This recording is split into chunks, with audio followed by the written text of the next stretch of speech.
came around to say hello. One-on-one, I'm so fly. You took a nosedive. Careful when you play on my level. For you, it's so.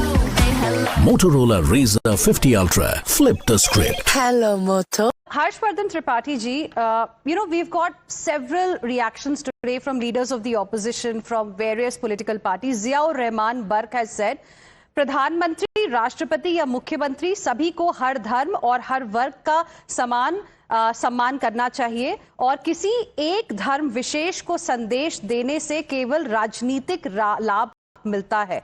उन्होंने ये भी कहा है, भारत एक लोकतांत्रिक और संवैधानिक देश है, न कि धार्मिक देश है।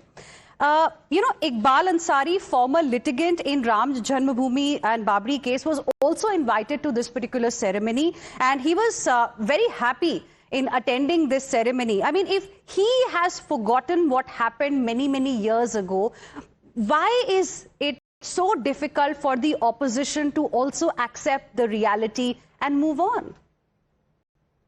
हिना जी, सबसे पहले तो ये कि मैं आपको आज इस डिबेट में कह रहा हूं कि 2027 के चुनाव के पहले अखिलेश यादव जी राम मंदिर दर्शन करने जाएंगे। ये मैं आज यहाँ इस डिबेट, अभी तक तो कुछ उनका आता पता नहीं है जाने का। नहीं, वो जाएंगे ही जाएंगे। अब आप इसको नोट करिए, इसको रिकॉर्ड में रखिए कि 2027 असेंबली इलेक्शन के पहले अखिलेश यादव को अब राम मंदिर जाना ही पड़ेगा। इसको आप रखिएगा, ये रिकॉर्ड में रखिएगा। दूसरा, मैं जब अवधेश प्रसाद कहते हैं कि हमको दलित होने की वजह से नहीं बुलाया गया, मुझे बड़ा आश्चर्य होता है। और कई बार मुझे लगता है कि इस देश में जाति की बहस को बंद करना चाहिए। General class, OBC class, SC ST class.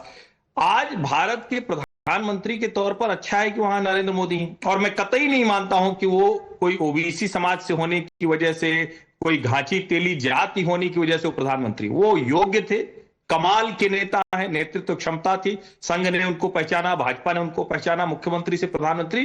पूरे देश ने, मतलब कोई रीजन नहीं, कोई कास्ट नहीं, कोई सेक्टर नहीं, हर जगह उनको उसी तरह की एक्सेप्टेंस मिली। वो वहां पर थे। और उसके बाद भी अगर कोई, आपने कामेश्वर चौपाल का जिक्र किया, कामेश्वर चौपाल तो विश्व हिंदू परिषद से शुरुआती दिनों से राम मंदिर आंदोलन से जुड़े हुए थे। अब ये भी कहना बड़ा बुरा लगता है कामेश्वर जी जैसे व्यक्ति के लिए कि वो दलित थे इस वजह से वहां थे, वो एक राम भक्त थे इस वजह से वहां थे, और जो वहां थे उनमें ढेर सारे लोग अलग अलग जाति समूह। ये नहीं बोल रहे हैं कि वो दलित समाज से थे इसलिए वहां पर थे। हम ये कहने की कोशिश कर रहे थे कि वो भी दलित समाज से थे और उसके बावजूद भी वहां थे। लेकिन आज कुछ लोग अपने आप को एक पर्टिकुलर कम्युनिटी का रिप्रेजेंटेटिव बताते हुए कहते हैं कि हमें इसलिए नहीं बुलाया जा रहा है क्योंकि हम इस समाज से बिलोंग करते हैं। बिल्कुल नहीं, आपने बिल्कुल ठीक कहा था, लेकिन मैं उसी को पॉइंट आउट कर रहा हूं। ये अवधेश प्रसाद वही हैं, फैजाबाद से चुनाव जीते तो क्या किया, सोशल मीडिया पर, संसद में विपक्ष के लिए आवंटित सीट पर अवधेश जी ट्रॉफी बन गए थे। क्या हुआ, भाजपा हार गई। हंसते हंसते पेट में लोगों को दर्द होने लगता है आजकल। तो भाजपा हार गई, क्यों?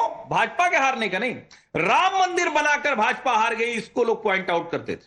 और ये जो मंदिर है श्री राम जन्मभूमि तीर्थ क्षेत्र न्यास, उसके जो कहें कि उसने बनवाया और उसका मजाक बनाया जाता है कि अयोध्या हरा दिया, प्रयाग हरा दिया, काशी में देखिए कम कर दिया। कर रहे हैं और मुझे राम मंदिर भाजपा ने बनाया है क्या? आप खुला एक्सेप्ट कर रहे हैं कि जो राम जन्मभूमि ट्रस्ट है वो भाजपा के लिए काम करता है। ये बीच में देखिए, यही आप पूछ रहे थे सवाल ना, जवाब मिल गया, जवाब मिल गया। क्योंकि जो लोग राम मंदिर को किसी भी स्थिति में नहीं देखना चाहते, जो one at a time please. Ashwini Kumar Mishra ji, he did not interrupt when you were speaking. Allow him to finish his point. Allow him to finish his point. Harshvardhan Tripathi ji, अपनी बात खत्म कीजिए फटाफट, then I'll go across to Hina जी। मैं बस आखिरी line बता रहा हूँ, इसीलिए मैं कह रहा हूँ क्योंकि वहां भव्य राम मंदिर बन गया, लाख कोशिशों के बावजूद बन गया, विरोध करने वालों का चेहरा देश पहचानता है, उनको लग रहा है कि इसमें कुछ ना कुछ तो निकालना पड़ेगा। और मैं फिर कह रहा हूं, राम का मतलब ही है जाति, क्षेत्र, पंथ, भावना कहीं से भी हो, आप राम के साथ हैं, राम राष्ट्र, इसीलिए एक साथ, इसीलिए गांधी जी कहते थे। ओके।